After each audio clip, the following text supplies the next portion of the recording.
प्रभु तेरी वाणी जीवन की रोटी, नैनों की ज्योति अंधेरा मिटाती।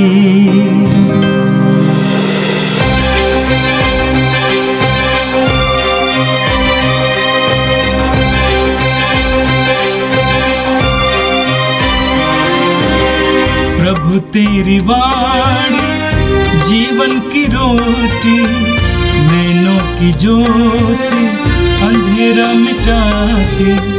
प्रभु तेरी वाणी जीवन की रोटी, नैनों की ज्योति अंधेरा मिटाती। वाणी वाणी वाणी वाणी वाणी पवित्र है, शाश्वत है, जीवन का मन्ना है।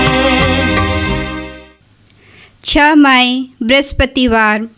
पहला पाठ प्रेरित चरित, अध्याय 15, पद संख्याएँ 7 से 21 तक।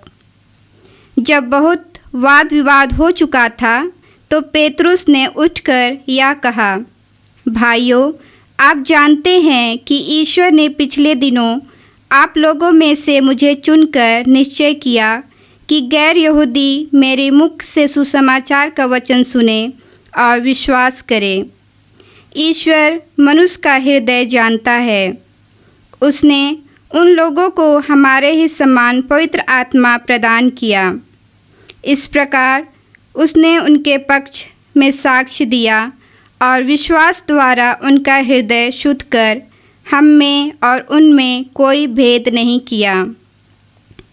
जो जुआ ना तो हमारे पूर्वज ढोने में सामर्थ थे और न हम, उसे शिष्यों के कंधों पर लाद कर आप लोग अब ईश्वर की परीक्षा क्यों लेते हैं? हमारा विश्वास तो यह है कि हम और वे भी प्रभु यीशु की कृपा द्वारा ही मुक्ति प्राप्त करेंगे। सब चुप हो गए और वे बरनबास तथा पौलुस की बातें सुनते रहे, जो उन चिन्हों तथा चमत्कारों के विषय में बता रहे थे, जिन्हें ईश्वर ने उनके द्वारा गैर यहूदियों के बीच दिखाया था। जब वे कह चुके थे तो याकूब बोला, भाइयों, मेरी बात सुनिए। सिमोन ने हमें बताया कि पिछले दिनों ईश्वर ने किस प्रकार गैर यहूदियों में से अपने लिए एक प्रजा चुनने की कृपा की है। यह नबियों की शिक्षा के अनुसार ही है, क्योंकि लिखा है, इसके बाद मैं लौटकर दाऊद का गिरा हुआ घर फिर ऊपर उठाऊंगा। मैं उसके खंडहरों का पुनर्निर्माण करूंगा और उसे फिर खड़ा करूंगा, जिससे मानव जाति के अन्य लोग अर्थात सभी राष्ट्र जिन्हें मैंने अपनाया है, प्रभु की खोज में लगे रहें। जो ये कार्य संपन्न करता और प्राचीन काल से जानता है, वही प्रभु यह कहता है। इसलिए मेरा विचार यह है कि जो गैर यहूदी ईश्वर की ओर अभिमुख होते हैं, उन पर अनावश्यक भार ना डाला जाए, बल्कि पत्र लिखकर उन्हें आदेश दिया जाए कि वे देवमूर्ति पर चढ़ाए हुए मांस से, व्यभिचार से, गला घोटे हुए पशुओं के मांस से और रक्त से परहेज करें, क्योंकि प्राचीन काल से नगर नगर में मूसा के प्रचारक विद्यमान हैं और उनकी संहिता प्रत्येक विश्राम दिवस को सभागृहों में पढ़कर सुनाई जाती है। यह प्रभु की वाणी है। संत योगन के अनुसार पवित्र सुसमाचार, अध्याय 15, पद संख्या 9 से 11 तक। यीशु ने अपने शिष्यों से ये कहा, जिस प्रकार पिता ने मुझे प्यार किया है, उसी प्रकार मैंने भी तुम लोगों को प्यार किया है। तुम मेरे प्रेम में दृढ़ बने रहो। यदि तुम मेरी आज्ञाओं का पालन करोगे तो मेरे प्रेम में दृढ़ बने रहोगे। मैंने भी अपने पिता की आज्ञाओं का पालन किया है और उसके प्रेम में दृढ़ बना रहता हूँ। मैंने तुम लोगों से ये बातें कही हैं जिससे तुम मेरे आनंद के बागी बनो और तुम्हारा आनंद परिपूर्ण हो। यह प्रभु का दिव्य सुसमाचार है। प्यारे भाई और बहनों, आज का प्रथम पाठ प्रेरितों का कार्यकलाप से है, अध्याय 15 पद संख्या 7 से 21 तक। प्रभु के पंतकुस्ता के बाद प्रेरित सुसमाचार की घोषणा करने लगे पहले यरूशलेम में, और विश्वासियों का उत्पीड़न होने लगे। तब विश्वासी चारों ओर फैल गए। उत्पीड़न करने वाला साउल जो पौलुस है, उसका मन परिवर्तन होने के बाद पौलुस भी सुसमाचार की सेवा करने के लिए अपने को समर्पित कर दिया और गैर यहूदियों के बीच जाकर सुसमाचार की घोषणा करने लगे। बहुत लोग, विशेष करके गैर यहूदी, सुसमाचार सुनने के बाद वे अपने को प्रभु के शिष्य के रूप में समर्पित कर दिया।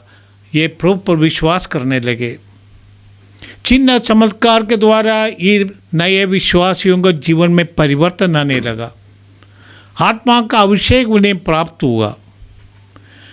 तो ऐसे हम बीते दिनों के पाठों में सुना, जैसे पौलुस और उनके अनुयायी बरनबास अंत्योक्या गए। वहाँ से फिर पूरे उस समय जितने दुनिया के बारे में उनको जानकारी थे और सुसमाचार की सेवा में सुसमाचार की घोषणा करते हुए गए थे। तब विश्वासियों में यहूदी और गैर यहूदी दोनों तरह के विश्वासी, मैंने जो पूर्व में यहूदी थे और अभी जो यहूदी नहीं है, दूसरे राष्ट्रों के लोग जो विश्वासी बन गए, उनके बीच में चर्चा के विषय लगा कि हमें जो गैर यहूदी है, हमें क्या यहूदियों की परंपराओं को मानना है। जो यहूदी मूल का विश्वासी है वो लोग मान रहे थे कि यहूदी परंपराओं का मानना है, जैसे कतनी करना और यहूदियों के धर्म ग्रंथ को मानना और यहूदियों के जो कोसार भोजन की जो पवित्रता है उसके अनुसार कोसार भोज, ये सब करना है। तब प्रेरितों में इस बातों की चर्चा हुई। अंत्योक्या में उसका निर्णय नहीं कर पाया। तब प्रेरितों ने पौलुस और बरनबास को, विश्वासियों ने बरनबास और पौलुस को प्रेरितों के पास भेजा। यरूशलेम में उनकी सभा हुई, मगा सभा। लोग कहते हैं ये लगभग ईस्वी 50 में हुआ है, लगभग उस तरफ। यीशु के पुनरुत्थान के बाद 15-20 साल के बाद ये सभा हुई। इस सभा में विषय था कि क्या गैर यहूदी जो विश्वास करने लगे, क्या उनको यहूदी परंपराओं को मानना है। यदि मानना है तो ये यीशु मसीह और नए विश्वासी यहूदी परंपरा का एक हिस्सा बनेगा, उसका एक ब्रांच हो जाएगा। तो यही है लोगों के सामने विषय। प्रेरितों की इस मगा सभा में आज का पाठ में हम सुने पेतरुस और याकूब का उद्बोधन। उन्होंने कहा, पेतरुस ने कहा, जैसे प्रेरितों का कार्य और अध्याय 10 में हम पढ़ते, पेतरुस के दर्शन मिला था। वो प्रार्थना कर रहे थे, सब भूखे रह गए। तब प्रभु ने ऊपर से एक ठोकरी नीचे उतारते हुए उनको दर्शन दिया और उसमें हर प्रकार की जानवर और हर प्रकार के जंतुए हैं। और पेतरुस को आवाज़ सुनाई पड़ा कि उठो, मारो, खाओ। पेतरुस ने कहा, कभी नहीं, मैं कभी भी अशुद्ध भोजन नहीं किया है। तो आवाज़ सुनाई पड़ा कि जो ईश्वर ने शुद्ध किया है तुम उसको अशुद्ध मानते हो। ये एक दृश्य लगा था। इसके बाद पेतरुस को उसके पास लोग आए जो कॉर्नेलियस ने भेजा था, जो रोमियों का ये शतपति है। उसको ये दर्शन मिला था कि पेतरुस के पास आदमियों को भेजो और पेतरुस को बुलाओ और तुम पेतरुस से बात सुनेंगे। अब पेतरुस बुलाए गए थे, पेतरुस कुरनेलियुस के घर गया, पेतरुस के प्रार्थना करने के बाद आत्मा का अभिषेक हो गया। गैर यहूदियों के बीच इतना आत्मा का अभिषेक हो गया, पेतरुस भी अचंभे में पड़े कि गैर यहूदियों को भी ईश्वर ने आत्मा का अभिषेक दिया। पेतरुस का मन परिवर्तन हो गया था वहीं से। अब पौलुस भी यही घोषणा करते हैं कि यीशु मसीह के द्वारा हमें आज़ादी मिली है। यीशु मसीह हमारे लिए मरे, इसलिए हमें कर्मकांड पर आस्था रखने की कोई ज़रूरत नहीं है। विश्वास के द्वारा हमें मुक्ति मिलती है। यीशु की मृत्यु के कारण हमारे पापों की क्षमा हुई है। हमें पापों के प्रायश्चित के लिए कुछ भी करने का नहीं, हमें विश्वास के द्वारा, माने जीवन परिवर्तन के द्वारा, मन परिवर्तन के द्वारा, पश्चाताप के द्वारा इस विश्वास को जीना है। पेतरुस और पौलुस वहाँ इकट्ठे हुए प्रेरितों का ही निर्णय था। इस निर्णय के बारे में हम अगले आने वाले पाठों में, दिनों में पाठ सुनेंगे। उनका निर्णय था कि हमें यहूदी परंपराओं का पालन करने की ज़रूरत नहीं, परंतु क्योंकि हमें जो मुक्ति यीशु मसीह के द्वारा मिला है वो सुसमाचार का एक कृपा है, आत्मा का अभिषेक है, ये प्रेम में दिया जाता है, कोई कर्मकांड के कारण नहीं, परंतु विश्वासियों को दूसरे विश्वासियों के प्रति सहिष्णुता और एक समझने की, उनकी भावनाओं को समझने की ज़रूरत है। जितने भी हम एक दुनिया में रहते हैं, हमें दूसरे धर्मों के भावनाओं को समझने की ज़रूरत है। ये नहीं सोचना कि दूसरे लोग सब गलत है। उनकी धार्मिक भावनाओं को, उनके विचारों को हम सम्मान के साथ देख के, तब तोड़ फोड़ नहीं होता। कोई भी धर्म के नाम पर झगड़ा नहीं करने का है, क्योंकि ये कर्मकांड ये सब मानवकृत है और उसमें जो मूल्य मानव देता है वो ही है। परंतु जो आत्मा का अभिषेक मिलेगा, आत्मा कार्य करेगा, व्यक्ति को परिवर्तन करेगा, वो नई सृष्टि बन जाता है। वो वही है यीशु मसीह द्वारा हमें प्राप्त हुआ वरदान। आज का सुसमाचार उस संदर्भ का है। अंतिम ब्यालू के समय प्रेरितों के साथ भोजन करते समय यीशु ने उनको गहरी गहरी बातें समझाने की कोशिश की। यीशु ने उनसे कहा, मैं दाखलता हूँ, तुम डालिया हो। दाखलते से जुड़े बिना डालियाँ फल उत्पन्न नहीं कर सकती। उसी तरह पर आज के सुसमाचार अपने शिष्यों से कहते हैं कि तुम्हें मुझ में रहना है, तभी तुम फल उत्पन्न कर सकोगे। प्रभु अपने शिष्यों से ये कुछ बातें, खास बातें उनके सामने रखा है कि प्रभु ने कहा, एक दूसरे को प्यार करना ये तुम मेरे शिष्य होने का प्रमाण है, ये प्रमाण चिन्ह है। तुम एक दूसरे को प्यार करो जैसे मैंने तुमको प्यार किया। प्यार ही प्रभु का अनुयायी होने का चिन्ह है। ये प्यार हमें अपने भाइयों के लिए मरने के लिए वो तैयार कर सकता है। जैसे प्रभु ने आखिरी भोजन के समय वाला, इससे बढ़कर कोई प्रेम नहीं है कि कोई अपने भाई के लिए अपना जीवन अर्पित कर दे। दूसरों की सेवा करने के लिए अपने आप को समर्पित करना, उनके लिए जान देने के लिए भी तैयार हो जाना, इतना बड़ा प्रेम किसी दूसरे का नहीं है। अब प्रभु ने स्वयं ये करके दिखाया था। प्रभु ने अपने शिष्यों को कहा, धर्म ग्रंथ में लिखा है, लेवी ग्रंथ अध्याय 19 पद संख्या 18 में लिखा है कि तुम अपने पड़ोसी को अपने समान प्यार करो। प्रभु ने उसको बदल दिया। अब प्रभु ने कहा, तुम अपने पड़ोसी को जिस तरह मैंने तुमको प्यार किया उसी तरह प्रेम करो। और इसके द्वारा प्रभु सत्य है, प्रभु ने हमें इतना प्यार किया कि वह हमारे लिए क्रूस पर मरे। तो प्रभु हमसे कहते हैं कि जो प्रेम हम दिखाते हैं, ये प्रेम अनकंडीशनल होना चाहिए, कोई शर्त नहीं है। ये नहीं है कि वो मेरा पड़ोसी है या मेरा दुश्मन है, ये देश का है, दूसरे जाति का है, दूसरा धर्म का है, ऐसा नहीं। हर एक इंसान हमारा प्रेम के हकदार है, हर एक इंसान हमारी सेवा का हकदार है। क्योंकि इंसान होने के नाते हमारा एक ऋण रहता है कि हम दूसरों की मदद करें, भलाई करें। दूसरा है, प्रभु कहते हैं हमारा प्रेम क्षमाशील होना चाहिए। दूसरों को क्षमा करना, इतना ही नहीं, शत्रुओं को भी क्षमा करना, वही प्रेम प्रभु ने हमें सिखाया। प्रभु इसलिए हमसे कहते हो तुम मुझसे सीखो। प्रभु हमसे कहते हैं हम उनसे सीखे। और एक कहते हैं ये प्रेम, उसमें त्याग होना चाहिए, कुछ खो देना पड़ता है। यदि हम किसी को प्रेम करता है, हमको कुछ खो देना पड़ता है। हमें अपने अहं को खो देना पड़ता है, हमें अपने संसाधनों को खो देना पड़ता है, जगह तक हमको अपने जान को भी खो देना पड़ता है। यह तभी ये प्रेम असली प्रेम होता है। प्रभु हमें ये सब सिखाते हैं। साथ साथ प्रभु हमसे चाहते हैं कि हम उनमें बनी रहे, उनसे जुड़े रहे। तुम मुझ में रहे बिना तुम फल उत्पन्न नहीं कर सकते। मुझ में रहे बिना, प्रभु कहते यदि तुम मुझ में नहीं रहोगे तुम कुछ नहीं कर सकते, मेरे अलावा तुम कुछ अच्छी कार्य नहीं कर सकते। तुम्हें मुझ में रहना, और यदि मेरी शिक्षा तुममें बनी रहती है तो जाके जो मांगो तुम्हें मिल जाएगा।